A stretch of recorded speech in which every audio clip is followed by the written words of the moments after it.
नमस्कार दोस्तों, मेरा नाम है शशिकांत पंडित और आपका स्वागत है मूनस्टोन क्लासेस में। तो इस वीडियो में हम लोग क्लास 10 की सोशल साइंस की रैपिड रिवीजन हम लोग करेंगे with the help of MCQs. और इस पर्टिकुलर वीडियो में मेनली हम लोग इकोनॉमिक्स के जितने भी चैप्टर्स है, चारों चैप्टर से जितने भी एमसीक्यू हो सकते हैं उसको हम लोग इस वीडियो में डिस्कस करेंगे। और ये काफ़ी रैपिड होगा, ठीक है। तो मैं बहुत ज़्यादा डिटेल में नहीं जाऊँगा, बहुत फास्ट आंसर दूंगा। तो इस वीडियो का अंत तक देखिएगा क्योंकि इसमें मैं लगभग 60 क्वेश्चंस डिस्कस करने वाला हूं। और अगर वीडियो अच्छा लगे तो लाइक ज़रूर कीजिएगा, शेयर एंड सब्सक्राइब ज़रूर कर लीजिएगा। तो चलिए बिना टाइम गवाए हम लोग इस वीडियो को स्टार्ट करते हैं। तो सबसे पहला जो चैप्टर है इकोनॉमिक्स का वो है डेवलपमेंट। उससे पहला क्वेश्चन ले लेते हैं। फर्स्ट क्वेश्चन क्या है कि पर कैपिटा इनकम हाइड्स, क्या हाइड करता है? Disparities, average income, total population, none of this. तो per capita means what? Total GDP है ना, GDP divided by total population, उसको हम लोग बोलते हैं पर कैपिटा इनकम, है ना। तो per capita income, average income नहीं होगा, टोटल पॉपुलेशन नहीं होगा। किसको हाइड करता है? तो वो डिस्पैरिटीज को हाइड करता है। तो ऑप्शन नंबर ए जो है वो करेक्ट आंसर हो जाएगा। नेक्स्ट सेकंड क्वेश्चन में चलते हैं। Development goal for landless agriculture labour is what? High prices of crops, more days of work, cheap labour, pollution free environment. ठीक है। तो ये किसके लिए गोल, किसके लिए? तो लैंडलेस एग्रीकल्चर लेबर के लिए। तो हाई प्राइसेस ऑफ क्रॉप्स, उसके पास खेती नहीं है तो क्रॉप कहाँ से होगा? मोर डेज ऑफ वर्क, हाँ ये हो सकता है। चीप लेबर नहीं, इसके खिलाफ हो जाएगा। पॉल्यूशन फ्री एनवायरनमेंट, उसको लेना देना ही नहीं है क्योंकि वो उसके पास लैंडलेस है, पैसा ही नहीं है, कुछ भी नहीं है। तो वो डिमांड क्या करेगा? मोर डेज ऑफ, उसको ज्यादा टाइम काम करने के लिए मिल जाए। ठीक है। तो ऑप्शन नंबर बी जो है वो करेक्ट आंसर हो जाएगा। फिर हम लोग चलते हैं क्वेश्चन नंबर थर्ड पे कि Kerala has low infant mortality rate because it has low provision of basic health and educational facilities, adequate provision of basic health and education facilities, high mortality rate among elderly people, none of the above। ठीक है। तो केरला के पास में क्या है? तो केरला के पास में adequate provision of basic health and educational facilities है, इसीलिए वहां पर लिटरेसी रेट सबसे ज्यादा है और इन्फेंट मोर्टेलिटी रेट सबसे कम होती है। तो ऑप्शन नंबर बी जो है वो करेक्ट आंसर हो जाएगा। ठीक है। फिर नेक्स्ट क्वेश्चन नंबर फोर्थ पे चलते हैं हम लोग कि dividing the total income of a country with its population we get what? Per capita income, national income, average income या टोटल इनकम, इनमें से कौन सा होगा? तो ऑप्शंस दिए गए हैं। तो यहाँ पर बहुत ध्यान से पढ़ना जरूरी है कि ये टोटल इनकम की बात की जा रही है, टोटल जीडीपी की बात नहीं की जा रही है। अगर टोटल इनकम होगा तो हमारा आंसर क्या आ जाएगा? हमारा आंसर एवरेज इनकम होगा। ठीक है। तो ये जो होगा टोटल एवरेज इनकम, हम लोग क्या लिखते हैं? Average income means total income. ठीक है। Total income by total population, ये हो गया। ये होता है एवरेज इनकम। और अगर पर कैपिटा इनकम की बात की जाएगी तो वहां पर जीडीपी आ जाएगा टोटल इनकम की जगह में। ठीक है। तो ऑप्शन नंबर ए जो है वो करेक्ट आंसर होगा। बहुत सारे स्टूडेंट क्या करेंगे? ऑल ऑफ द अबव लगा के आ जाएंगे, लेकिन इसका सही आंसर ऑप्शन नंबर ए होगा। फिर क्वेश्चन नंबर फिफ्थ पे चलते हैं हम लोग। क्वेश्चन नंबर फिफ्थ क्या है? विच of the following is not true about development? तो बहुत ध्यान से पढ़ना होगा कि नॉट ट्रू बोला गया है। ठीक है। Different people usually have same goals, तो ये है नहीं, ये पहले में ही ऑप्शन हमारा गलत हो जा रहा है। फिर different people have different goals, हाँ बिल्कुल सही है। Different people have can have different as well as conflicting goals, हाँ ये भी होता है। Different people can have different as well as conflicting goals regarding national development, हाँ ये तीनों ही सही है। बस ऑप्शन नंबर ए जो है वो इनकरेक्ट हो गया और हमें नॉट ट्रू ही चूज करना है।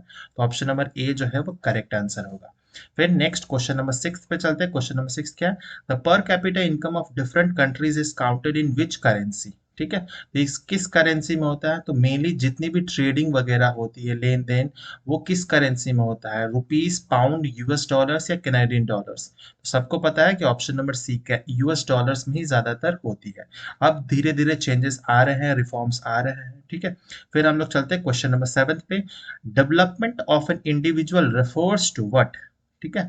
Mental development, physical development, spiritual development या ओवरऑल डेवलपमेंट? तो ये बहुत आसान सा क्वेश्चन है, ऑप्शन नंबर डी इसका सही आंसर होगा। ठीक है।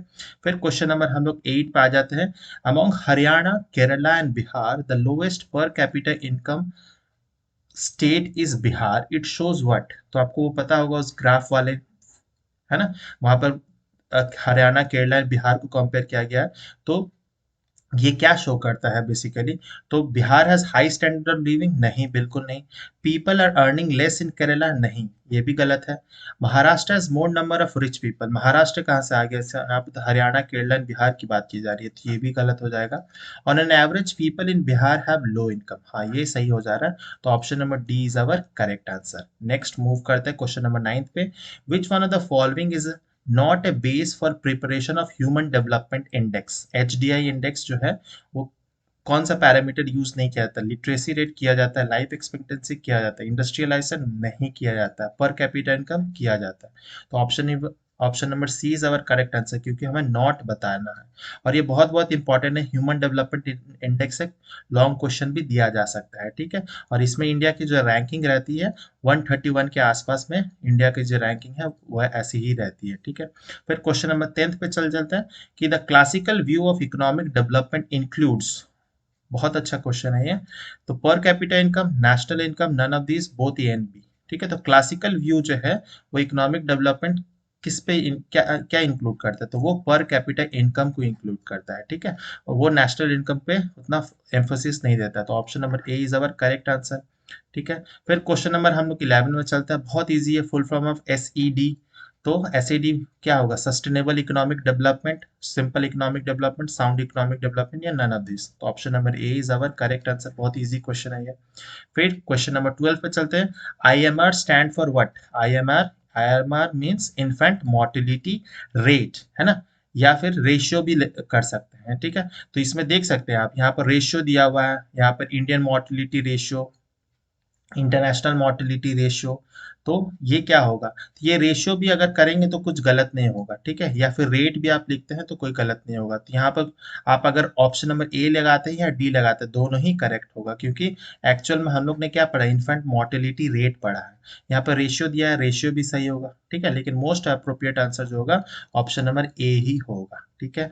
फिर क्वेश्चन नंबर 13 क्या होगा? तो 13 है, which criteria is used by World Bank for classifying countries? ठीक है, तो वर्ल्ड बैंक क्या यूज करता है? Literacy rate, life expectancy, enrolment percentage, या पर कैपिटा इनकम? तो वर्ल्ड बैंक जो है वो कैटेगरीज बनाती है, under developed countries, developing countries, developed countries का, तो वो बेसिस होती है पर कैपिटा इनकम के बेसिस पे होती है, ठीक है। तो option number D is our correct answer.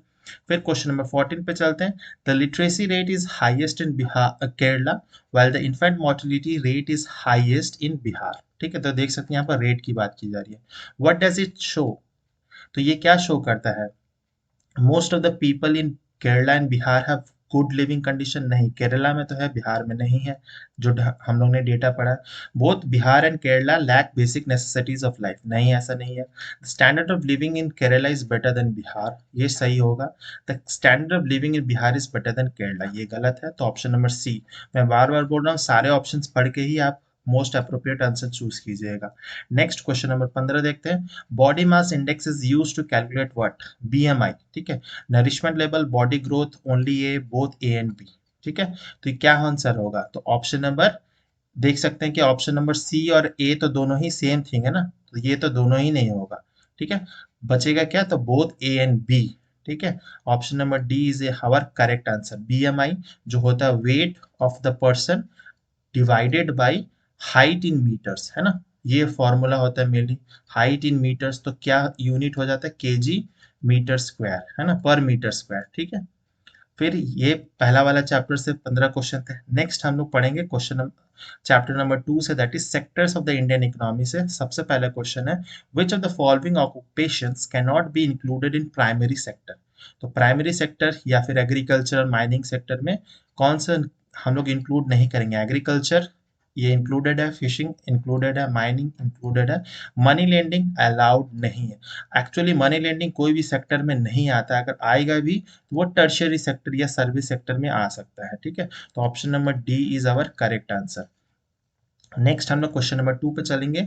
Agriculture, dairy farming are activities belonging to which following sector? बहुत इजी है, primary, secondary, tertiary, scientific, technology, ऐसा कुछ नहीं है। तो option number A is our correct answer, बहुत इजी है। फिर क्वेश्चन नंबर 3 पे चलते हैं। Which of the following occupations can not be included in tertiary sector? ठीक है, कैन नॉट बी इंक्लूडेड पूछा गया। कोरियर तो है, बास्केट वीवर है, ये नहीं होगा। कॉल सेंटर एम्प्लॉय ये है, ट्रांसपोर्टर ये भी है, ये तीनों सर्विस सेक्टर का हिस्सा है। बास्केट फीवर जो है वो प्राइमरी सेक्टर का हिस्सा होगा, तो ऑप्शन नंबर बी होगा सही आंसर। फिर क्वेश्चन नंबर फोर्थ हम लोग देखते हैं कि जीडीपी, ये बहुत इंपॉर्टेंट है, जीडीपी से कुछ ना कुछ क्वेश्चंस तो आते ही हैं।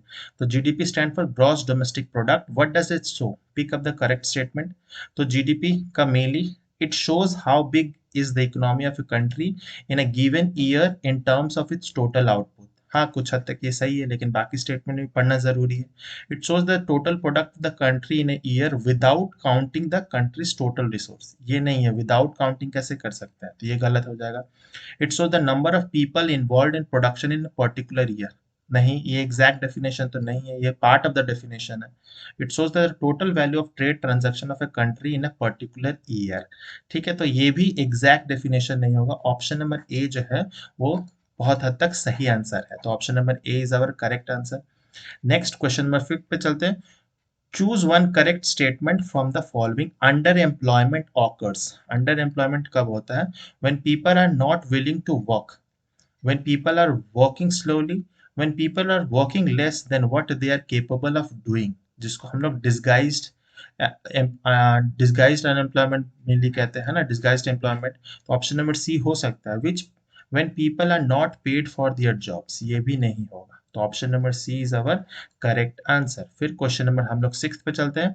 Which sector has lost is its share in GDP but still continues to be the largest employer. तो ये किसकी बात की जा रही है? ये आप समझ चुके होंगे कि एग्रीकल्चर सेक्टर जो प्राइमरी सेक्टर के अंतर्गत आता है, तो option number A is our correct answer. ठीक है, ये क्वेश्चन से भी आप समझ सकते हैं। फिर क्वेश्चन नंबर 7 देखते हैं। Which of the following measures the production of children that die before the age of 1 year as a proportion of 1000 live children born in the particular year? तो ये infant mortality rate का ही definition है। ठीक है, तो infant mortality rate का ही है, birth rate, death rate, ऐसे definitions भी कभी कभी पूछे जाते हैं। तो option number A is our correct answer. ठीक है, बाकी ऑप्शन लिटरेसी रेट नहीं है, नेट अटेंडेंस रेशियो नहीं होता, ड्रॉप आउट रेशियो भी ये नहीं होते, ये सब स्कूल्स के लिए net attendance ratio, drop out और एजुकेशन से रिलेटेड है। क्वेश्चन नंबर 8 देखते हैं हम लोग। Dash refers to the activities which are undertaken by the people when the object with the object of earning money. ठीक है, कौन सा activities? Organised activities, unorganised, economic activities या नॉन इकोनॉमिक एक्टिविटीज। तो नॉन इकोनॉमिक एक्टिविटीज में तो money आएगा ही नहीं, है ना, तो वो तो एक्सक्लूडेड हो गया। अब मोस्ट अप्रोप्रिएट आंसर क्या होगा? Option number C. हाँ, ऑप्शन नंबर सी के अंदर ही ये दोनों ही आते हैं, ऑर्गेनाइज्ड भी अनऑर्गेनाइज्ड भी आएंगे। ठीक है, तो मोस्ट अप्रोप्रिएट जो होगा इकोनॉमिक एक्टिविटी होगा। फिर क्वेश्चन नंबर 9 पे चलते हैं हम लोग। नरेगा, जिसको अब हो गया है मनरेगा कहा जाता है, Mahatma Gandhi national rural employment guarantee act of 2005 has guaranteed dash days of employment in a year in many district of India. What are the correct number of days? तो ये हो जाएगा option number B, that is 100 days minimum काम तो मिलेगा ही मिलेगा। ठीक है, मनरेगा के तहत। फिर हम लोग क्वेश्चन नंबर 10 की तरफ मूव करते हैं। In the past 100 years there has been further shift from dash to dash in a developed country. This has become the most important terms of total production. ठीक है, तो कहाँ से कहाँ शिफ्ट हुआ? ये फर्दर शिफ्ट हुआ है in the last past 100 years में। Secondary to tertiary, primary to tertiary, primary to secondary या नन अदर, ये तो हट जाएगा। प्राइमरी टू टर्शरी तो डायरेक्ट जंप नहीं होगा, है ना, तो कंफ्यूजन आपको होगा तो किसमें होगा? प्राइमरी टू सेकेंडरी या फिर सेकेंडरी टू टर्शरी। लेकिन सबसे ज्यादा शिफ्ट कहाँ हुआ है? तो सबसे ज्यादा ग्रोथ जो मिला है हम लोग को पिछले 100 सालों में, वो टर्शरी सेक्टर में मिला है। ठीक है, तो ये ऑप्शन नंबर सी भी नहीं होगा, ऑप्शन नंबर ए जो होगा वो करेक्ट आंसर होगा। ठीक है, तो बहुत सारे स्टूडेंट ए और सी में ही कंफ्यूज होंगे, लेकिन option number A is the correct answer. फिर क्वेश्चन नंबर 11 में मूव करते हैं। Who among the following fall under the organized sector? Organized sector की बात की जा रही है। Raghu a daily wage laborer working in a dam site under a contractor, तो ये unorganized के अंदर आएगा। Nafisa a doctor getting all employment benefits, ये organized में आ सकती है। पुरुषोत्तम a man a cleaning staff in a private bank, तो ये भी क्या हो गया? प्राइवेट बैंक है। ठीक है, और एक क्लीनिंग स्टाफ भी लोअर लेवल पे, ये भी नहीं आएगा। Amini a tailor stitching clothes at his home, तो ये भी अनऑर्गेनाइज सेक्टर में ही आएगा। तो ऑर्गेनाइज सेक्टर में कौन सा आएगा, तो बी आएगा। ठीक है, option number B is our correct answer. फिर क्वेश्चन नंबर 12 चलते हैं। Manish is preparing to join Google as software engineer, which of the following might be wrong about him. ठीक है, he will work in unorganise sector, नहीं, Google multinational company, unorganise sector तो है नहीं, बहुत सारे बेनिफिट्स भी मिलते हैं, तो ये तो नहीं होगा। ठीक है, फिर और हमें क्या पूछा गया कि विच इज रॉन्ग, रॉन्ग पूछा गया, तो मतलब यही आंसर होने का चांसेस है। He will work in a private sector, ठीक है, ये तो चलिए सही है। He will work in a tertiary sector, हाँ सर्विस सेक्टर में। He will work in a organise sector, ये भी सही है। तो ऑप्शन नंबर ए जो है वो करेक्ट हो जाएगा, क्योंकि हमें रॉन्ग चूज करना है। फिर 13 नंबर क्वेश्चन क्या है, the sector are classified into organised and unorganised sector on the basis of what? Employment conditions, the nature of economic activity, ownership of the enterprise, number of workers employed in the enterprise। ठीक है, तो इसका answer क्या होगा, तो इसका answer होगा employment conditions पे होता है, कि किस तरह से उसे एम्प्लॉयमेंट दी गई है, उसको फैसिलिटीज दी जा रही है कि नहीं, पेड लीव एंड छुट्टी, टाइमली पे टाइमली काम मिलना, पेड लीव मिलना, वो सब चीजें आ जाएंगी। तो ऑप्शन नंबर ए जो है वो करेक्ट आंसर होगा, एम्प्लॉयमेंट कंडीशंस। फिर क्वेश्चन नंबर 14 पे है, डिसगाइज्ड अनएम्प्लॉयमेंट, जो मैं अभी बता रहा था, occurs when people do not want to work, ऐसा नहीं है। Are working in a lazy manner, ये भी नहीं है। Are working less than what they are capable of doing. ठीक है, तो ये आंसर होता है डिसगाइज्ड अनएम्प्लॉयमेंट का, ऑप्शन नंबर सी। मान लेते हैं कि एक खेत में 5 लोगों की नीड है, ठीक है, उस 5 लोग आराम से उस खेत में काम कर सकते हैं, लेकिन वहां पर क्या हो रहा है, 5 लोगों की जगह में 10 लोग काम कर रहे हैं। ठीक है, तो इस केस में क्या हो जा रहा है, इसी को ही डिसगाइज्ड अनएम्प्लॉयमेंट कहते हैं। ठीक है, तो 5 लोग एक्स्ट्रा काम कर रहे हैं बेकार का, जबकि 5 लोगों से चल सकता है, फिर भी एक्स्ट्रा लोग काम कर रहे हैं उसी पर्टिकुलर खेत में। ठीक है, तो इसको बोलते हैं डिसगाइज्ड अनएम्प्लॉयमेंट। फिर क्वेश्चन नंबर 15 चलते हैं। Rituraj is employed as a government teacher, which of the following statement is right about him?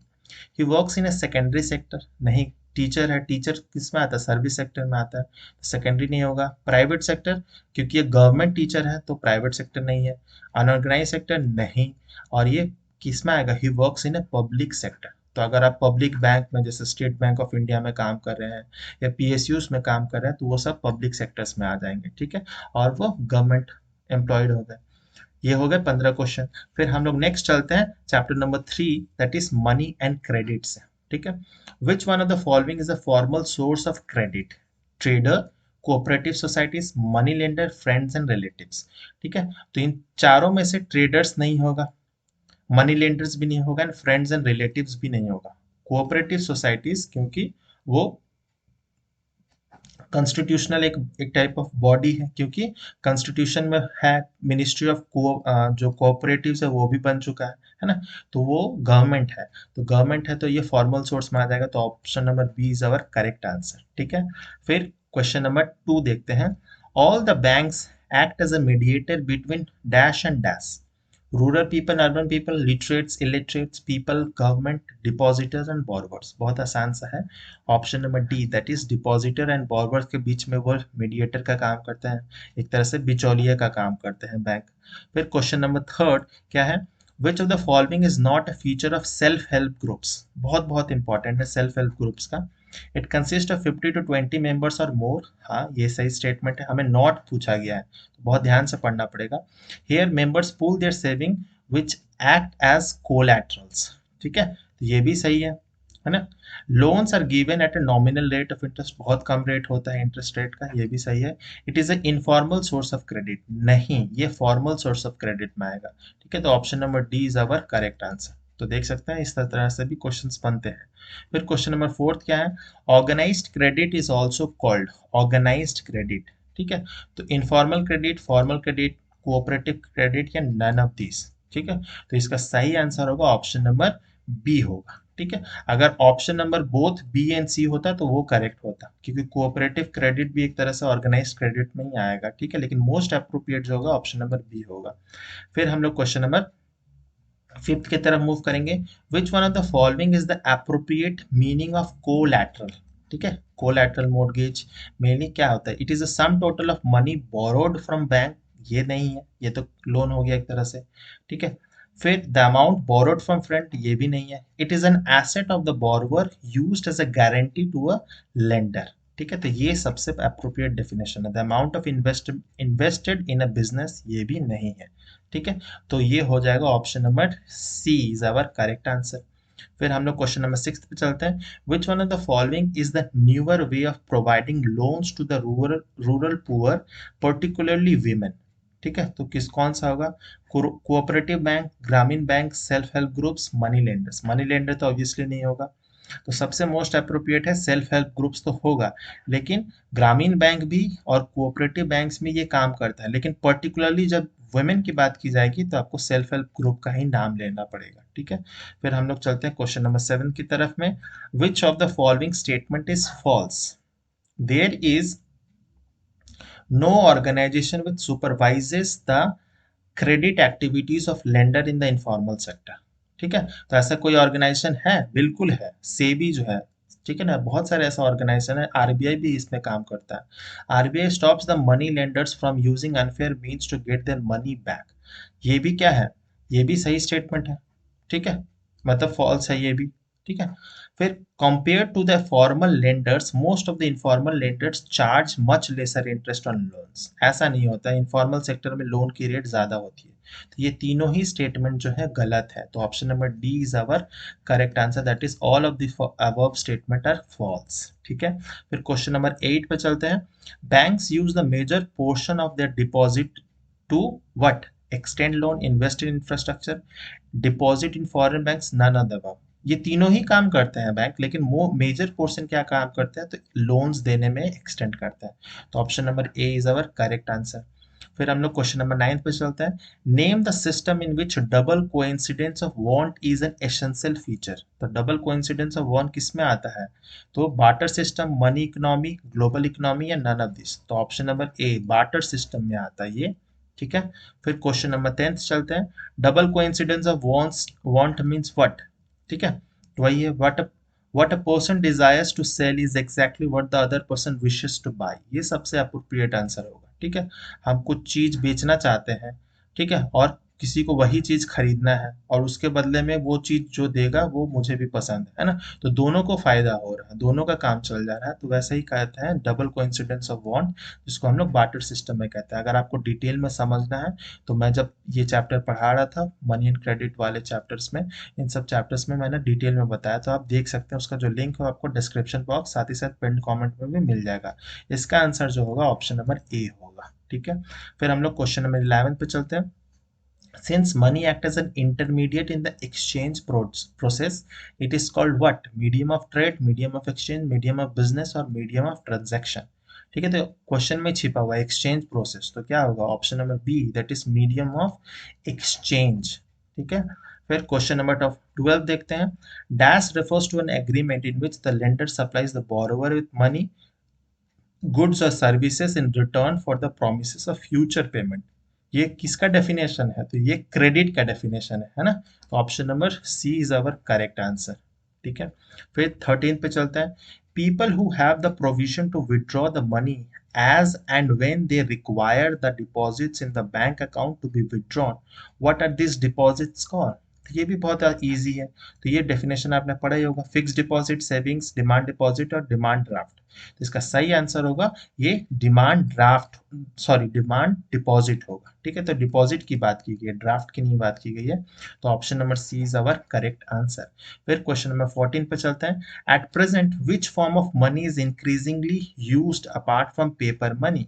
Commodity money, metallic money, plastic money, all of the above. तो ज्यादातर अभी यूज ऑब्वियसली प्लास्टिक मनी, लेकिन अब क्या हो गया, एट प्रेजेंट अगर देखा जाए तो डिजिटल मनी का ज्यादा यूजेस हो गया. ठीक है, तो अगर डिजिटल वाला ऑप्शन आता है तो उसको टिक कीजिएगा. ठीक है, नेक्स्ट हम लोग चलेंगे chapter number 4, that is globalisation and Indian economy से रिलेटेड क्वेश्चंस को डिस्कस कर लेते हैं. ठीक है, पहला क्वेश्चन है, globalisation has led to improvement in living conditions of all the people.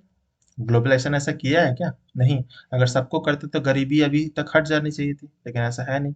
Of of people in the developed countries, ऐसा नहीं है कि सारे डेवलप्ड कंट्रीज के सारे लोग अमीर है, बहुत गरीबी है. यूएसए में भी बहुत लोग गरीबी है, सड़कों पे सोते हैं. ठीक है, ऑफ फिर of workers in the developing countries, नहीं ऐसा नहीं है, डेवलपिंग कंट्रीज इंडिया भी है, क्या सारे वर्कर्स खुश हैं यहाँ से? नहीं है। नन ऑफ द अबव जो होगा वो करेक्ट आंसर होगा, ठीक है, तो option number D is our correct answer. फिर क्वेश्चन नंबर 2 चलते हैं। One major government initiative to attract foreign companies to invest in India is what? To raise the standard of education? नहीं, इससे foreign companies नहीं attract होती हैं। To promote unemployment in the public sector? नहीं, ये भी नहीं है। ठीक है, to build special economic zones, हाँ ये सबसे मोस्ट अप्रोप्रिएट आंसर होगा, टू स्पेशल इकोनॉमिक जोन्स बनाने के लिए। ठीक है, तो बहुत सारे ऐसे स्पेशल इकोनॉमिक जोन्स बने गए हैं और स्पेशली ये पोर्ट सिटीज के पास में होता है। ठीक है, पोर्ट सिटीज के आसपास में सबसे ज्यादा होते हैं। फिर क्वेश्चन नंबर 3 देखते हैं। Which one of the following Indian industries has hit hard by the globalisation? ठीक है, सबसे ज्यादा किसको हुआ है from globalisation? Information technology, toy making, jute और सीमेंट। इसका सही आंसर होगा option number A, information technology. IT sector जो है, सॉफ्टवेयर वगैरह सबसे ज्यादा इसको ही हिट हुआ है। ठीक है, और सबसे ज्यादा आज के समय में राइस भी यही कर रहा है, सबसे ज्यादा एक्सपोर्ट भी यही कर रहा है। सॉफ्टवेयर हम लोग बहुत ज्यादा एक्सपोर्ट करते हैं दूसरे कंट्रीज में। फिर क्वेश्चन नंबर 4 देखते हैं। Which of the following is a not a feature of multinational company? MNCs का फीचर नहीं है, नॉट। ठीक है, it owns control production in more than one nation. ठीक है, तो ये तो करता ही है। फिर it set up factories where it is close to the market, हाँ ये भी है। It organises production in a complex way. ठीक है, तो ये करता है क्या? हाँ ये करता है। It employees labour only from its own country, ऐसा नहीं करता है, वहाँ के लोकल लोगों को भी चांस मिलता है। तो option number D is our correct answer. तो चारों ऑप्शन पढ़ेंगे तभी जाके आपको आंसर लगेगा, नहीं तो आप आंसर सी करके आ जाएंगे। ठीक है, फिर क्वेश्चन नंबर 5 देखते हैं।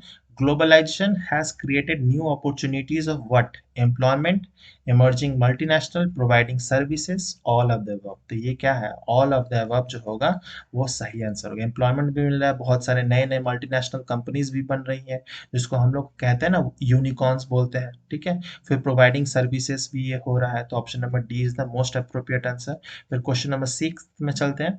And an MNC is a company that owns or control production in one country, more than one country, only developing countries, only developed countries। बहुत इजी है, तो ऑप्शन नंबर बी जो है वो सही आंसर हो जाएगा।